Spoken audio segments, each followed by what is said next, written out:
오늘 종료주일인데요. 종료주일에 대한 내용은 주보에 그 성숙한 제자 만들기 코너에다가 내용을 좀 담아놨고요. 오늘 특별히 고린도전서 10장 말씀으로 함께 오늘 나누겠습니다. 많은 분들이 고난 속에 있을 때 이런 생각들을 합니다. 왜 나만 이렇게 힘들까?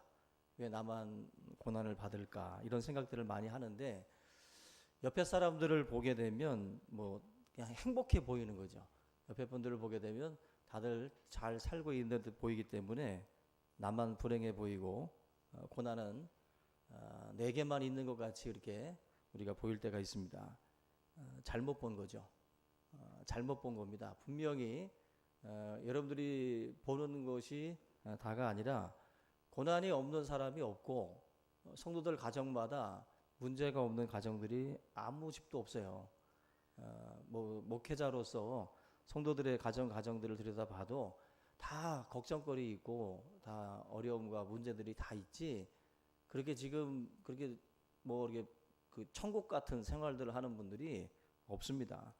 돈이 좀 있어 보여도 힘들고 또 없는 분은 없는 대로 힘들고 다 여러 가지 걱정거리들이 다 있어요. 그래서 멀리서 보니까 우리가 그렇게 보이는 것 뿐이고 좀 더 가까이 가서 들여다보고 또 이야기를 나누다 보면 어려움들이 다 있습니다. 우리가 그 인간이 뭐고 또 우리 삶이라는 게 뭔지를 우리가 성경을 놓고 보게 되면 고난이 없는 인생이 있다라고 생각하는 것처럼 어리석은 게 없고 나만 어렵다고 생각하는 것처럼 또한 어리석은 게 없습니다. 모든 사람들이 다 어렵다라고 보시면 돼요. 그 스카펙이라고 하는 분이 있는데 이 크리스찬 작가들 중에서도 유명한 분입니다. 이분이 쓴 책 중에 아직도 가야 할 길이라는 책이 있어요. 뉴욕타임즈에서 그 성경만큼 많은 사람들이 읽었던 책으로 소개되기도 했는데 이 아직도 가야 할 길이라는 이 책에 보면은 마치 불교의 어떤 그런 그 고해에 대한 이야기처럼 이분도 그런 말씀을 해요. 인생은 문제와 고난에 직면하는 것이 인생이다. 인생은 고난과 문제가 마치 컨베이어벨트에 물건 계속 올라오는 것처럼 우리의 삶에 계속해서 이런 것들이 다가오는 것이지 이런 게 딱 끝나는 순간 그 사람의 몸은 무덤에 있는 거예요. 모든 것들이 계속해서 우리에게 다가온다. 주위에서 보면 여러분들 부러운 가정들이 있죠. 부러운 가정들. 이런 얘기를 들었어요. 어떤 가정은 굉장히 우리가 부러우면 지지만 정말 부러운 가정이 있습니다. 자녀들이 잘 돼요. 자녀들이 잘 돼서 또 명문대학도 갔어요. 그리고 지인이 급하게 돈이 필요해서 땅을 좀 팔아야 되는데 너밖에 이 땅을 살 자가 없다. 좀 제발 이 땅을 좀 사달라고 간절히 부탁을 해서 그 땅을 샀다는 거예요. 샀는데 그 땅이 세종시가 돼요. 그래서 100배가 뛰었다는 거예요. 얼마나 큰 복입니까? 생각지도 마치 짓지 아니한 포도원, 짓지 아니한 집을 내게 주리라 한 것처럼 생각지도 않은 복이 그냥 굴러 들어온 거죠. 근데 얼마 있지 않아서 갑자기 속이 더부룩해서 병원에 갔는데 암이라는 암. 결국 암 진단 받고 푸념 속에 좀 지내다가 이분이 죽어요. 다 끝난 것 같은데 다행히 그 자녀가 명문대학 갔다가 또 좋게 일이 또 풀려서 또 그 가정이 다시 또 회복이 되고 막 온탕 냉탕 왔다 갔다 하는 그런 그 느낌을 우리가 이 이야기들을 듣게 되면 받게 되는데 가정들마다 좋은 소식들 들려오잖아요. 근데 그 좋은 소식이 들려오긴 하는데 조금 있지 않으면 또 얼굴이 죽상이 돼가지고 또 와요. 그래서 이상한 일이 또 터졌다 그래요. 그러면 또 이제 인생이 끝난 것 같은데 그 집안에서 또 무슨 소망의 새싹이 또 돋아납니다. 이게 막 엎치락 뒤치락 업앤다운이 계속돼요. 그게 어떻게 보면은 우리가 살아가고 있는 그 삶의 모습입니다. 행복이라고 하는 것도 어떻게 보면은 이런 여러 가지 해프닝, 이런 사건 속에서 얻어지는 거예요. 우리가 살면서 너무 어떤 이렇게 좋은 것만 생각하고 좋은 일들만을 우리가 일어나기를 기대하는 것, 마치 바다에 파도가 없기를 바라는 것과 똑같은 겁니다. 있을 수 없는 일이에요. 그러니까 하나님이 우리에게 주신 삶에는 고난이라고 하는 것이 계속 우리에게는 불어닥칩니다. 또 행복한 여러 가지 일들도 우리에게 또 다가오고요. 이 두 가지가 흔히들 이 투 트랙으로 들어온다고 그래요. 한 트랙으로 돌아가는 게 아니라 두 가지로다가 우리 인생에는 이런 문제들이 계속해서 다가온다라는 것을 여러분들이 기억하셔야 됩니다. 그 창세기 8장 22절에 보면은 노아 홍수가 끝난 다음에 하나님이 하신 말씀이 있어요.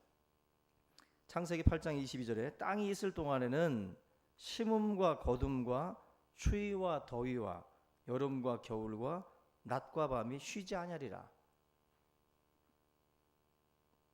극과 극인데 낮과 밤, 추위와 더위 이런 것들이 땅이 있는 동안에는 쉬지 않는다. 계속해서 일어날 것이다. 좋은 것과 뭐 대조적으로 나쁜 것이 같이 이렇게 간다는 거예요. 동시에 하루에 낮과 밤이 있고 한 해에 추위와 더위가 있는 것처럼 이 두 가지의 트랙으로 우리 인생의 모든 것들이 돌아간다. 결코 한 가지만 우리에게 일어나는 법은 없다. 그래서 우리가 잘 될 때 잘 되는 어떤 그 인생이 있지만 잘 되고 있는 분들도 마냥 잘 될 줄 알면 안 돼요. 마냥 잘 될 줄 알면. 이게 뒤집어지는 때도 반드시 온다라는 거죠. 요즘에 뉴스에 가장 많이 나오는 게 뭐예요? 뭐 대왕 카스테라 그 매장을 차렸던 분들이 지금 다들 다 뒤집어졌잖아요, 지금. 그렇게 하루에 180만 원씩, 170만 원씩 오르던 매상이 완전히 지금 뭐 10만 원, 20만 원 오른다는 거예요. 그래서 다 폐업하고 지금 난리가 아닙니다.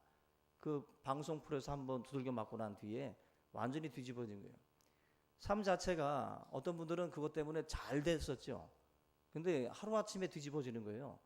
그러니까 이게 우리의 삶이 마냥 똑같은 트랙으로 갈 거다 생각하는 것은 바보입니다. 언제나 두 가지의 어떤 그 모습들이 우리 삶에는 항상 도사리고 있다라는 것을 아셔야 돼요. 도사리고 있다는 거예요. 하나님께서 지금 말씀하는 것은 낮과 밤, 여름과 겨울, 추위와 더위가 계속 쉬지 않고 돌아가는 것처럼 어떻게 보면 이 두 가지가 우리의 인생에는 끊임없이 계속해서 엎치락뒤치락 하면서 다가온다는 것입니다. 예전에도 제가 말씀을 드렸던 리고렌 목사님 그 이야기가 있는데 이분이 태어날 때부터 영어로 보니까 브레인 디스오더라고 하는 병이에요. 뇌기능 이상이에요. 그래서 이분이 간질이 있어요. 그래서 이 리고렌 목사님 교회가 8만에서 아마 지금 한 10만이 넘어가요. 굉장히 미국 안에서도 최대 교회로 불려지는 교회입니다. 근데 뇌기능 이상이 있어서 태어날 때부터 간질이 있어가지고 수시로 간질로 졸도하고 기절하는 그런 일들이 있었어요. 근데 목회를 하면서 리고렌 목사는 계속 이런 일들이 반복이 되니까 강단에 올라갈 때에도 언제나 대타 목사를 대기시켰다는 거예요. 자기가 혹시라도 기절을 하면 다른 분이 설교할 수 있도록 미리 설교를 준비시킨다는 거예요. 그 정도로 이분은 그렇게 어떻게 보면 인생 자체가 힘든 그 삶을 살아가고 있어요, 지금. 그런데 목적이 이끄는 삶이라는 책을 통해 가지고 전 세계적인 그러한 그 베스트셀러 작가가 됐고 또 수만의 성도들이 이끄는 목사가 됐지만 지금도 수시로 간질로 인해서 기절하고 졸도하는 일들이 반복이 됩니다. 좋은 일도 있지만 그 인생에 사도 바울이 육체의 가시가 있어서 힘들어했던 것처럼 그 일이 있는 거예요. 근데 얼마 있지 않아서 이분의 인생에 또 아내인 그 케인이라고 하는 여사가 사모님이 유방암이 걸려요. 유방암으로 또 고통을 받습니다. 그 와중에도 또 하나님의 일을 같이 병행을 해요. 그리고 몇 달 전인가요? 그 아들 매튜 워렌이라고 하는 아들이 자살을 해요. 이 아들은 우울증이 있었는데 계속 자살 충동을 갖고 있었지만 그걸 계속해서 이제 어떻게 보면 이제 상담하고 치료하고 노력을 했어요. 그랬지만 안타깝게도 그 목적이 이끄는 삶이라고 하는 참 베스트셀러 작가임에도 불구하고 아들은 자살로 생을 마감했어요. 27살에. 그래서 보세요. 우리가 볼 때 8만의 대교회를 목회하고 있고 베스트셀러 작가입니다. 어마어마한 부와 명예가 미국을 움직이는 영향력 있는 뭐 15인에 들어갈 정도로 굉장한 파워가 있는 분이에요. 그런데 이분의 삶에 그렇게 큰 아픔들이 같이 와요. 그게 좋은 일만 있는 게 아니라 그의 인생에 가장 사랑하는 사람들을 또 이렇게 아픔 속에서 보내야 되는 일들이 있어요. 리고레 목사는 뭐 지금 이제 우리 뭐 교리적으로라든지 뭐 이런 목회적으로 또 비판을 받는 부분도 있습니다. 그러나 제가 볼 때는 이분은 그 부와 명예를 얻었을 때 아내와 함께 5가지 결심을 했어요. 그 결심을 가만히 들여다보면 그래도 이분 진실한 분이다라는 걸 느끼는데, 뭘 결심을 했냐면은 우리에게 어떠한 부가 들어와도 생활 스타일을 바꾸지 않는다. 집 바꾸지 않고 차 바꾸지 않고 그대로 원래 살던 스타일대로 살자. 그걸 결심을 했고, 두 번째는 이제부터는 사례비를 받지 말자. 교회로부터. 그리고 세 번째가 25년간 받았던 교회 사례비를 다 계산해서 반납하자. 네 번째가 수입의 90%를 헌금하고 10%만 가지고 생활하자. 이거를 아내와 결심을 해요. 그리고 목회자와 에이즈 환자들을 위해서 펀드 조성을 해서 이 일을 또 감당을 합니다. 이 5가지를 결심을 해요. 여러분들, 아내는 그런 고통으로 지금 병들어가고, 또 아들은 또 자살을 통해서 어떻게 보면 참 어떤 실망감을 주고 있지만 그 가운데서도 같이 가는 거예요.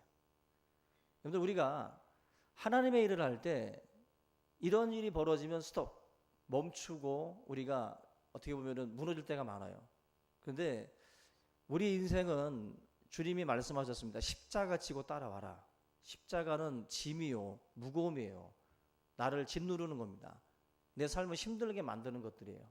근데 그런 것들을 짊어지고 따라가는 거예요. 주님의 일은 십자가 다 벗어버리고 가는 게 아니라 내 삶을 힘들게 하는 것들이 있지만 그걸 다 짊어지고 따라가는 거예요. 아들 자살하고 아내 그렇게 힘들어하지만 그럼에도 불구하고 주님의 길을 가는 게 바로 우리의 삶이에요. 목회자뿐만 아니라 여러분들의 삶에도 좋은 일만 있고 뭐 나쁜 일이 없는 게 아니잖아요. 그럼에도 불구하고 주일날 이렇게 교회 나와야 되고, 또 주일날 또 주님의 사역을 또 성가대를 감당을 하고, 또 선교단을 감당하고 교사를 감당하는 거예요. 지금 교사 성가대로 또 선교단으로 봉사하는 사람들 삶에 어려움이 없을까요? 또 문제가 없을까요? 다 있죠. 있음에도 불구하고 그 짊어지고 또 교회 온 거예요. 와서 그 사역을 감당하는 것이지, 그들의 삶에 아무런 문제가 없기 때문에 성가대하고 선교단하고 교사하는 게 아닙니다. 주방에서 일을 할 때도 집안에서 다 일이 없겠어요? 다 있죠. 있음에도 불구하고 그걸 끌어안고 가는 거예요. 십자가 지고 가는 거지, 십자가 다 떨어지고 난 다음에 가는 게 아닙니다. 절대로. 우리가 하나님의 이 일들을 할 때 고난도 있고 행복한 일도 있고, 그러나 그 속에서 정말 힘든 일도 있지만 열매도 축복도 사명도 그 안에 다 있는 거예요. 이런 것들을 저와 여러분들이 좀 생각을 하고 우리가 이 길을 걸어갈 수 있기를 주님의 이름으로 부탁을 드립니다. 12절 잠깐 보시면 이런 말씀을 합니다. 선줄로 생각하는 자는 넘어질까 조심해라. 선줄로 하는 자, 어떻게 보면 잘 되는 것만 바라보는 자는 넘어질까 조심해야 돼요. 인생이 꼭 그렇게 계속 서 있을 줄 아는 거 착각이에요. 그리고 인생이 계속 그렇게 쉽게, 그리고 지금처럼 잘 될 거라고 생각하지 말고 언제든지 나를 넘어뜨리려고 하는 여러 가지 일들이 온다는 걸 알고 항상 조심해야 됩니다. 그러지 않고 마냥 그럴 줄 알고 마냥 행복한 시간들만 내게 있을 줄 알고 그렇게 생각하는 것 자체가 넘어질 수 있는 가능성이 굉장히 많은 사람이라는 겁니다. 오늘 특별히 13절 말씀을 좀 중심으로 해서 보려고 하는데, 13절 보시면, 읽어보시면 그 느끼는 감정이 어떤 느낌이냐면은 우리가 이 고난에 대한 그런 오해들을 많이 합니다. 마치 고난이 하나님이 주신 거라고 생각들을 많이 해요. 이 고난은 하나님이 주신 것이다. 이 13절 한번 보시면 하나님이 시험도 주고 힘도 주고 피할 길도 준 것처럼 보여져요. 마치 하나님이 그렇게 우리를 연단하시는구나, 병 주고 약 주는구나, 그런 느낌을 받습니다. 그러나 우리가 이 내용들을 잘 보면 그게 아니에요. 욥기 14장 그 6절에도 보면은 욥이 너무 힘드니까 하나님한테 하나님 제발 나를 좀 홀로 있게 좀 해주십시오. 그리고 나를 그냥 평범한 품꿈처럼 그렇게 좀 놔두십시오. 그냥 하루 벌어 하루 사는 사람처럼 그냥 평범하게 살 테니까 나를 좀 고만 괴롭히고 나를 좀 놔달라고 이 욥이 하나님한테 하소연을 해요. 내용을 들여다보면 욥의 생각 속에 뭐가 있냐면은 내 지금 고난을 주는 자가 누구냐면 하나님이에요. 하나님이 나를 힘들게 하기 때문에 제발 날 좀 평범하게 놔달라고 그런 말을 합니다. 오해입니다 이게. 우리 야고보서 1장 13절 한번 같이 읽어볼게요. 야고보서 1장 13절 한번 찾아보세요. 야고보서 1장 13절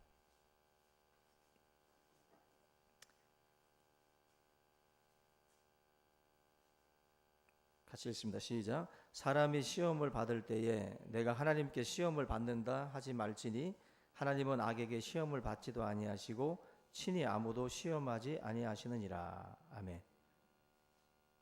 뭐라고 말씀해요? 하나님이 여러분들을 지금 시험하는 게 아니에요. 지금 힘들어 하시는 그 상황을 하나님이 마치 이렇게 준 것처럼 생각하지 말라는 거예요. 14절 보면은 오직 각 사람이 시험을 받는 것은 자기 욕심에 끌려 미혹됨이라 그랬어요. 자기가 자기 욕심에 끌려가지고 지금 그 어려움 속에 빠져 있는 것이지 하나님이 여러분들을 그 속에다 집어넣는 게 아니라는 거예요. 고난의 주체는 마귀고 고난의 근원은 죄지 그것이 하나님으로부터 왔다라고 생각하는 것은 책임 회피입니다. 내가 욕심에 이끌려 가지고 내 욕심 때문에 미혹당했고 내 욕심 때문에 지금 이 지경이 된 건데 이걸 하나님께 다 넘겨버리는 거죠. 성경 야고보서에서 분명히 말씀합니다. 내가 지금 이 어려움과 이 시험을 당하는 것은 하나님이 아니다는 거예요. 하나님. 다 욕심 때문에 그러한 자리에 가는 것이다. 여러분들 그 영화 중에 그 범죄의 재구성이라는 영화가 있어요. 여기 보면은 그 기가 막힌 대사가 있습니다. 사기는 테크닉이 아니라 심리전이다라는 말을 해요. 사기는 테크닉이 아니라 심리전이다. 저 사람이 뭘 원하고 있는지, 뭘 갖고 싶은지 그걸 알면 게임은 끝난다는 거예요. 여러분들이 가장 원하고 있는 거, 갖고 싶어하는 것만 내가 알면 그 사람 사기치는 거 쉽습니다. 테크닉이 아니라는 거예요. 심리전이라는 거예요. 그만큼 내가 욕심에 내가 지금 가장 간절히 원하는 거 그것만 알면 그 사람을 얼마든지 계획적으로 사기를 칠 수 있는 거죠. 그만큼 욕심에 이끌리게 되면 뭐 불로소득이죠. 뭐 이렇게 적게 투자해서 100배 튀겨준다고 할 때 혹한 거죠. 저 땅 사면 1년 안에 뭐 큰 뭐 복 받는다. 그런 말에 우리가 덜커덕 우리가 또 속을 수 있죠. 심리전이죠. 저 사람 이 부동산 업자들도 그렇고 뭔가 막 쫓기게 만들잖아요. 이번 주 안으로 안 사면 안 된다고 막. 그래서 뭐 빨리 돈 준비해서 갖고 오라고. 우리가 이 욕심이라고 하는 것이 없으면 예수님이 사기당했다는 말 들어보셨어요? 예수님은 사기를 당할 수가 없습니다. 욕심이 없기 때문에 사기를 당할 수가 없어요. 사기를 당하는 것은 우리 흔히들 사기꾼도 나쁜 놈이지만 사기 당한 분들도 반반의 책임이 있어요. 뭔가 조금 적게 투자해서 크게 먹으려고 하는 욕심이 있었기 때문에 또 같이 당하는 거예요. 사실 우리 성도님들도 고난 중에 있을 때 돌아봐야 됩니다. 나의 이 고난이 하나님으로부터 온 겁니까? 내가 욕심을 갖고 살아왔기 때문에 지금 고난의 자리에 서 있을 수도 있어요. 그걸 여러분들이 기억을 하고, 이 죄 때문이구나. 죄라고 하는 거, 이것을 내가 멀리 해야 되는구나. 이것을 우리가 붙들지 않으면 얼마든지 우리가 이 세상 속에서 죄의 미혹으로 무너질 수 있다는 것입니다. 고난이라고 하는 것은 우리들 흔히들 그 뿌리 뽑힌 나무라고 보시면 돼요. 이미지로 뿌리가 뽑혀버린 나무, 그 나무는 잠깐은 푸르를 수 있어요. 자기 안에 있는 영양분 가지고 잠시는 버틸 수 있습니다. 그러니까 시간이 지나면 그 나무는 다 바싹 마르게 돼 있어요. 뿌리가 뽑혀 있기 때문에. 우리가 이 죄라고 하는 것, 고난이라고 하는 것이 근본적으로 에덴 동산, 하나님의 동산에서 떠났기 때문에, 하나님으로부터 떨어졌기 때문에 사실은 우리 인생에 이 고난이 찾아온 건데, 그래서 우리가 이 하나님과의 관계라는 것이 그만큼 중요합니다. 뿌리 뽑힌 나무처럼 떨어져 나간 인생들이 있어요. 하나님으로부터 분리된 인생들. 그 인생들이 자기 거 가지고 잠깐은 괜찮을 수 있지만 성경으로 보면 그 인생은 메마르게 돼 있다는 거예요. 오래 가지 못한다는 것입니다. 결국 우리가 고난의 원인은 죄요, 또 하나님과의 관계라는 것을 꼭 여러분들이 기억하셔야 됩니다. 하나님과의 관계가 붙어 있고 연결되어 있으면, 공급처가 있으면 마르지 않는 거예요.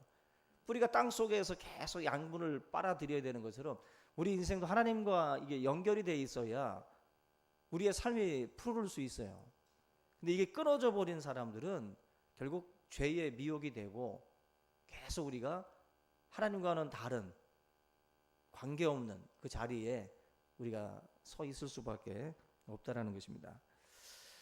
결국 예수님께서 하신 일이 뭐냐면 바로 이 고난이라, 이 죄 지은 인생들이 고난 속에 있을 때 바로 예수님이 하신 일이 이 고난 속으로 들어오시는 거예요. 그게 뭐냐면은 성육신이에요. 예수님이 인간의 몸을 입고 오셨다는 게 뭐냐면 고난 속으로 왔다는 거예요. 육체라고 하는 것은 이제 고난의 어떤 그런 그 삶을 살아야 될 몸인데, 이 예수님이 성육신을 입었다는 것, 가정의 아들로 태어나고 목수로 태어났다는 것, 또 장남으로 태어났다는 것, 이게 다 어떻게 보면 뭐 가족을 부양하고 또 아버지 요셉을 먼저 세상 떠나는 그 죽음을 보고 또 어머니 마리아를 또 공양하고 이런 부분들, 형제들 사형제인데 그 형제들을 또 돌보고, 이게 사실은 목수의 일을 하고 이런 것들이 다 삶의 그 고난이죠. 힘든 고난들이에요. 예수님이 바로 그런 고난 속으로 들어오는 거예요. 육체로 오셨다는 것은 우리 인간이 경험할 수 있는 고난의 현장으로 주님이 들어오셨다는 거예요. 들어오셔서 그 고난을 같이 겪으시면서 우리의 연약함을, 또 우리의 이런 어떤 그 고난을 충분히 이해하고 동감하시는 분으로 오셨다는 거예요. 그러나 죄는 없으신 분으로 이 땅에 오셔서 이런 모든 고난을 감당하신 분입니다. 그래서 예수님은 우리의 연약함을 체험하시는 분이에요. 긍휼히 여기시는 분이에요. 고난을 겪어봤기 때문에 세금의 압박이라든지 이런 수탈을 당해 보셨기 때문에 그렇게 막 쪼들리고 뭔가 이렇게 힘들어하는 인생들의 고난을 주님은 아신다는 거예요. 이 히브리서 4장 15절의 말씀, 우리의 연약함을 체험하지 못하는 분이 아니다. 예수님은 얼마든지 동감하고 얼마든지 이해하시는 분이다라는 거예요. 불쌍히 여길 줄 아는 분이다. 고난을 겪으셨기 때문에. 그래서 예수님이 하신 일은 그 고난 속으로 들어와서, 고난의 끝이 죽음이에요. 인생에게 내려진 형벌의 끝은 죽음입니다. 사망인데 예수님이 하신 일이 바로 고난이라고 하는 그 끝, 죽음을 깨버린 게 바로 예수님이 하신 일이에요. 그래서 모든 사람들이 항상 걱정하는 게 그 끝, 죽음, 고난의 끝, 죽음을 두려워하는데 예수님이 오셔서 하신 일이 바로 이 사망 권세를 이기고 부활하신 거예요. 모든 사람들이 끝이라고 하는 그 자리에서 예수님이 하신 일이 뭐예요? 문을 만드신 거예요. 끝이 아니라 이 뒤에 부활의 영광에 있다라고 하는 것을 예수님이 우리에게 주신 거예요. 예수님의 역할은 모든 인생들이 힘든 자리에서 절망하고 좌절하고 그럴 때 너 그 자리가 끝이 아니다. 부활의 영광의 자리가 있다라고 하는 것을 알게 하시는 분이에요. 알게 하시는. 우리가 예수를 믿는다는 것은 고난에서 면제되는 게 아닙니다. 성도는 고난에서 면제되는 게 아니라 고난의 끝이 아니라 끄트머리라고 그러죠.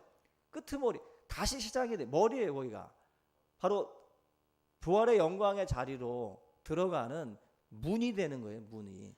바로 예수님이 우리에게 하신 역할이 바로 그러한 역할입니다. 그래서 세상 사람들은 고난이 끝이지만 우리는 고난이 뭐예요? 과정이에요, 과정. 영광의 자리로 들어가는 과정이라고. 그래서 견딜 수 있는 거예요. 전철 뭐 요즘엔 잘 안 타보지만 뭐 직접 이제 뭐 스타렉스 운전하니까 안 타보지만 이 전철 어쩌다가 한번 타보면 사람들 막 꽉 심도래인 것 같은 데 가보면 어때요? 막 키 큰 사람들은 좋은 공기 마시면서 올 수 있어도 키 작은 사람들은 정말 남의 가슴에 얼굴을 묻고 그 에몬가요? 그 노래? 남의 가슴에 얼굴 묻고 가야 돼요. 그냥 막 숨도 못 쉰다고. 예전에 저도 그 대학생 때 그때 말도 아니었어요. 그 출입문에 얼굴 대고 막 눌리고 장난 아닙니다. 근데 만약에 그러고 내 인생 끝까지 가라고 그러면 죽지요. 어디서 내려요? 조안서 내려. 그러니까 가는 거예요. 조금 1시간만 버티면 내가 내린다. 다시 말하면 고난이 이게 끝이다라고 하는 사람하고 이게 과정이다. 조금만 지나면 내린다는 거랑은 다른 거예요. 여러분들 부활신앙이라고 하는 것은 그게 다른 겁니다. 내가 지금 병들어 힘들어. 내가 가난 때문에 힘들어. 그런데 힘들긴 하지만 이 고난의 끝에 부활의 주님을 만나고 주님과 함께하는 그날을 또 사모하게 되면 이 또한 견딜 수 있는 거예요. 그걸 우리가 그게 신앙인데 그걸 어디다 쓰고 있는지 모르겠어요. 그걸 어디다가 다 던져놓고 고난의 그 과정인데 그게 마치 끝인 양 절망하고 좌절하고 있는 분들이 있습니다. 성도는 가난할 수 있고요. 성도는 병들어 죽을 수 있어요. 성도라고 예외가 아닙니다. 목사들도 위암, 간암 다 죽어요. 기도 많이 한다고 안 죽을 것 같아요. 다 죽어요. 어떤 분들은 남들 병 고치고 막 신령하면 안 죽을 줄 알아. 죽어요. 그분도 늙고 다 죽습니다. 다 가난해지고 다 이렇게 병들어 죽기도 하고 다 그래요. 근데 그게 끝이 아니기 때문에 우리 믿음의 사람들이 그 가운데서도 감사하고 그 병들 그 속에서도 가난 속에서도 찬송하는 거지. 그게 끝이라면 찬송에 나옵니까? 내가 이렇게 죽어야 되나 싶죠. 그런데 끝이 아닙니다. 여러분들 과정이라는 거 꼭 기억하시기를 주의 이름으로 부탁을 드립니다. 우리가 고난 속에 있을 때는 여러분들 다른 거 없어요. 빛을 따라가시고 그리고 방향을 잘 잡아서 따라가시면 돼요. 빌립보 감옥에 갇혔던 바울과 실라가 했던 일은 찬송과 기도예요. 그때 옥문이 열렸죠. 찬송과 기도는 빛을 따라가는 삶이에요. 우리의 삶이 고난이 닥칠 때에 할 일은 다른 것 없습니다. 바로 찬송하고 기도하고 말씀 그 빛을 따라서 가는 거예요. 거기에 승리가 있어요. 래프팅 같은 거 해보셨죠? 그 래프팅 하면 어때요? 그 노를 가지고 있긴 한데 노의 목적이 뭡니까? 전진이 목적입니까? 뭐예요? 이 노가 래프팅 할 때는 전진이 목적이 아니라는 거예요. 노의 역할은 방향 잡는 거랍니다. 방향. 그냥 막 방향 잡아주는 거예요. 방향을 잡아서 가게 하는 거. 고난 속에서도 우리가 해야 될 일이 뭐냐면 정신 바짝 차리고 내가 가야 될 방향을 잡으셔야 돼요. 빛을 따라가야 되고 그 방향을 바로 잡지 못하면 죽는 겁니다. 죽는 거예요. 고난의 자리에서 내가 어떻게 해야 될까? 여러분들 독수리가 새 중의 왕인데 독수리를 괴롭히는 새가 있어요. 뭔지 아세요? 까마귀랍니다. 근데 까마귀는 조직적으로 움직이기 때문에 독수리가 못 이긴대요. 달려들면. 근데 독수리가 까마귀를 이기는 방법이 있습니다. 까마귀가 달려들면 무조건 위로 올라간대요. 무조건 하늘로 올라가면 까마귀가 노는 곳하고 독수리가 노는 그 공기가 틀리다는 거예요. 그래서 올라가다 까마귀는 떨어지는 거예요. 처지는 거예요. 독수리는 위로 올라가면 산다는 거예요. 결국 이것도 방향이잖아요. 내가 지금 살 수 있는 게 뭐냐 할 때 위로 향해 날아가야 사는 거예요. 독수리는. 우리의 삶도 세상에서 이렇게 살아갈 때 뭐 까마귀 달려들듯이 우리에게도 막 달려들죠. 힘든 일들이 일어나고 막 버거운 일들이 벌어질 때 성도들이 해야 될 게 뭐예요? 주님만을 바라보는 거예요. 주님만을. 하나님을 향해서 두 팔을 벌리고 기도하는 자리로 나아가야 높이 올라가셔야 돼요. 높이 올라가야 그 잡스러운 것들이 다 떨어져 나가는 거예요. 계속 밑에서 걸리적거리고 있으면 안 됩니다. 교회도 이단도 들어오고 신천지도 들어오고 뭐 이천지 저천지 다 들어올 텐데 그때에 우리가 해야 될 일이 뭐예요? 어느 놈이 신천지인가 이게 노려보고 있을 게 아니라 그저 주님 바라보고 열심히 기도하고 선교하고 말씀 전하고 그렇게 주님의 본질적인 사역에 집중하면 다 떨어져 나가는 거예요. 그게 결국 우리의 어떤 그 방향이라고 하는 것을 잘 잡지 않으면 계속 밑에서 쌈박질하다가 끝나는 겁니다. 우리가 정말 하나님만을 바라보고 위를 향해 걸어갈 때 위의 것을 사모할 때 다 정리가 되는 거예요. 그래서 복잡한 인생들은 정리가 필요해요. 그건 바로 위를 향해서 여러분들이 나아가고 또 기도로 나아가고 그럴 때 이게 다 정리가 되는 겁니다. 오늘 이 말씀들을 같이 붙들고 고난 속에서 잡아야 될 것 정말 빛을 향해서 걸어가고 또 올바른 방향을 잡고 하나님을 향해서 나아갈 수 있기를 주의 이름으로 부탁을 드립니다. 오늘 이 말씀 함께 붙들고 다음 시기로 기도하겠습니다.